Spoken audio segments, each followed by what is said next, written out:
Thank you all. Just thank you all so much for all you've done for this movement, for being here today. Are we English, Spanish, bilingual? Bilingual. Gracias a todos ustedes por venir y ser parte de este movimiento aquí con nosotros.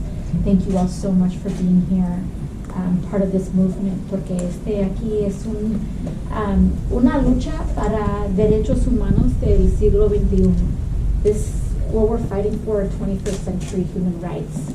El derecho para seguro de salud, el derecho para ir al doctor, a tomar medicina, el derecho de tener un planeta saludable para nuestros hijos, the right to go to the doctor, the right to health care, the right to have a healthy planet. Pero más que eso, este es un movimiento de democracia, de control del público, para una país que trabaja por el gente y para el pueblo.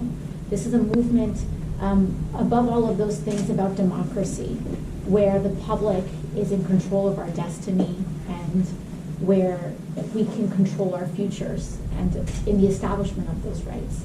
But the only way that we get that is by organizing for it. Tenemos que luchar por eso con nuestras comunidades y organizar nuestras comunidades sin miedo. And so without fear, we have to organize our communities, and that's the work that you all do. That's what we're all here to do. Mm-hmm. It can't be any single one of us. You know, it's not just a slogan of not me, us.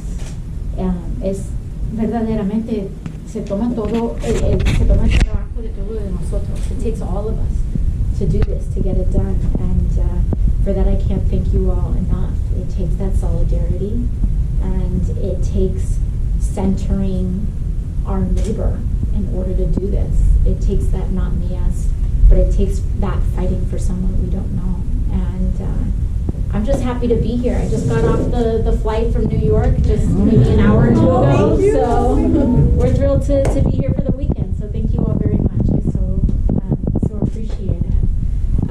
How's your experience been here so far? How does it seem? How's everything out there? It's great! Yeah! We're gonna win! It's incredibly exciting, and I think what's so important for us to realize is that we're fighting for the starting line. You know, like, this isn't the finish line, this is the starting line. And the culture and the practices and everything that we establish here is part of an upward trajectory of making sure that we have a true movement, a true people's movement that is accountable and it is representative and all of those things that really embodies our values, make sure that we live our values. So I'm just thrilled to be here. Yes. Can you talk a little bit about the satellite caucuses and what you've been doing, how it's done? Sure. In the history of Iowa, we have never had a satellite caucus in Iowa City that was bilingual. So this is the first time that we've been, well, originally it was supposed to be trilingual, but it ended up becoming a bilingual satellite caucus. So right now we're really trying to encourage people. Well, first of all, you know, with Julian Castro had made a statement about, you know, caucusing is a very white thing and stuff like that. And, you know, to a certain point, he's completely right. It's you know, but at the same time, we're taking it upon ourselves to say when we are granted the opportunity to host a satellite caucus, we want to make sure that room is packed with Latinos. Because like Nick said earlier, there's 75,000 Latinos that can actually show up to caucus. And last year, Misty was saying that only 3,000 showed up. So we're taking it very personally. We're trying to stress enough to everyone that you have to come and show up. Even if your first language is predominantly English, but you know Spanish, come. Because we're going to pack that room and we're going to show people that when Latinos can participate and the resources are there for us to show up, we will show up. Yes. I'm going to tell you one thing right now. I was knocking doors with Stephanie at trailer parks, and cada vez que íbamos a tocar una puerta de un latino en su trailer, aunque él no podía votar porque no tienen papeles, no pueden participar, la misma cosa que ellos decían, oh, ese Bernie Sanders sí lo conozco, yo sé que él es uno de los buenos, porque yo lo confío. Y esa era la misma palabra que todos decían, que lo confío. It was trust. And then we kept telling people, the best thing we could, tell people who didn't know about him is that él es el candidato del pueblo, because there's one thing to say that you're for el pueblo, but there's another thing to actually mean it. And that was the most beautiful thing, that they understood that they were there for them, even though they couldn't participate in this caucus. And so I'm just very excited to see what happens on this satellite caucus, because it's just going to be a very beautiful thing to see that people are going to show up and say, like, yes, we have the opportunity to voice our voice, and we support this candidate. So we're very excited. And make history. Yeah, it'll be the first bilingual satellite caucus. That's the goal.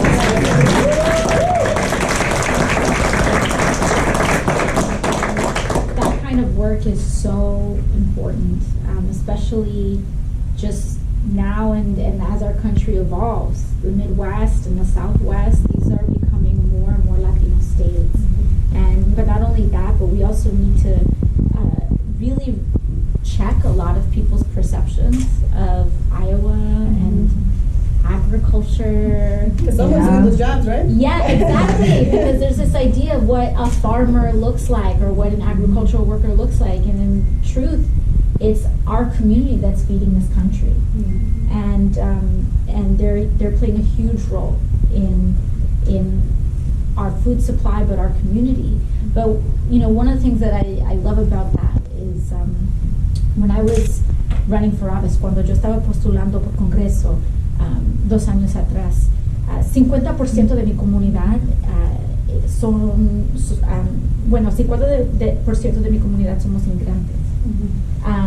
Y en un movimiento, si puedes votar o no puedes votar, cada persona tiene un papel a tomar en este movimiento.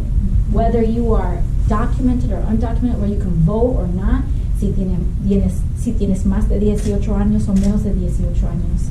Cada persona tiene un papel en este movimiento. Each person has a role in this movement.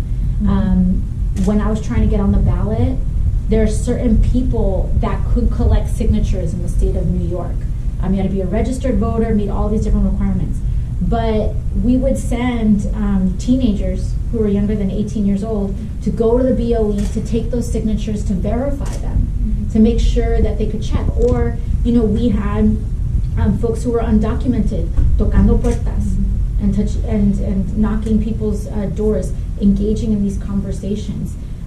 There's so many creative ways that we can contribute to a movement, whether it's our skills, or whether it's offering childcare to a person who can caucus. If you can't caucus, there are so many creative ways that we could come together and take care of one another.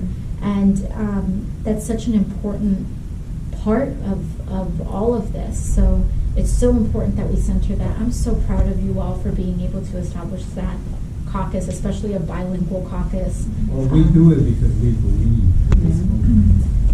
First of all, we want to thank you, all of us, especially I want to thank you. It means a lot to us that you're here. Why? Because you actually inspire us, or most of us at least, to fight for a dream, to fight for change. And that is what we want to do. I myself, I'm not a citizen. In fact, a few years ago I was an undocumented immigrant, which I'm not anymore. I'm a representative.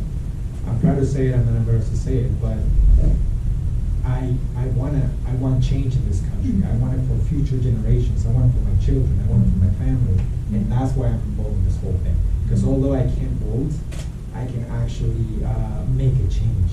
You see, and you inspire me. When I heard about Bernie Sanders, obviously you inspire me. And that's why we're here. And that's why I want to thank you to be here, because other people wouldn't do it. Hillary Clinton wouldn't come and visit us either. So yes, we want to thank you, because it tells us a lot about you. And I just want to tell you personally, don't ever change.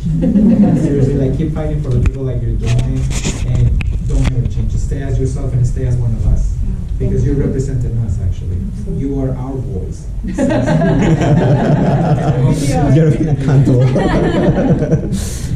Thank you so much. And it's so important for you to tell stories like yours too, especially for our undocumented brothers and sisters in the community, because there are so many times when you're in that situation you feel like there's no hope.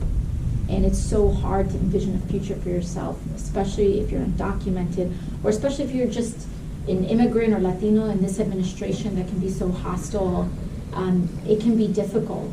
But sharing stories like yours show that if we hang in there and if we fight with faith, we can have a path there for us. On the congressional side, my district director is formerly undocumented, and she now runs my district office. She now runs my congressional district office, and she, runs one of the best constituent offices in the country. But the reason she's able to serve our community so well is because she's been served.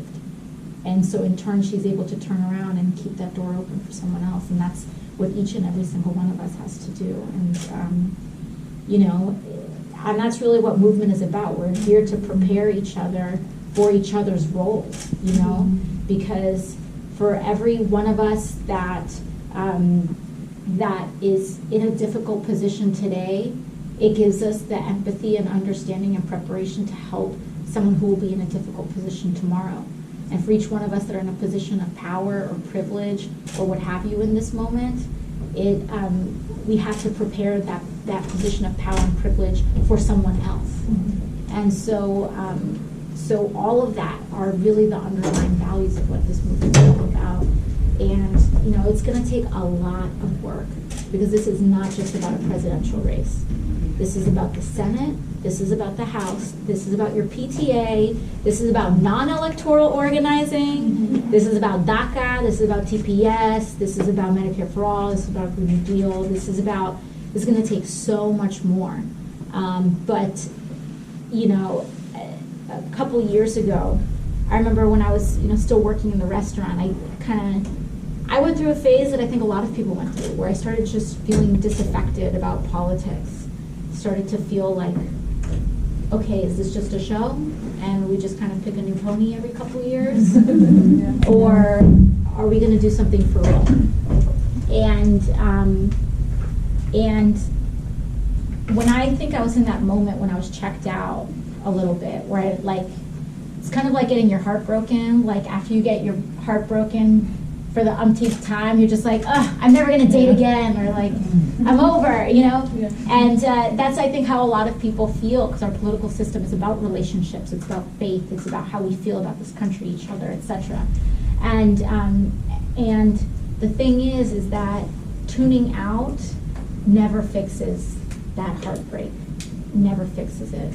The only thing that fixes it is taking action and doing what you can in your own corner of the world. Whether it's organizing communities here in Iowa, or being part of something much bigger, or even just bringing an extra portion of lunch to work and sharing it with somebody. Those human interactions are what movement is truly built on. And I'm just honored to be here in this with all of you all, because you all have done the work. And it's incredible to come here and see what's happening, not just in my pocket, in my neighborhood, but what's happening all the way up here. So can't thank you all enough. We're going to win the Latino vote here in Iowa. Right.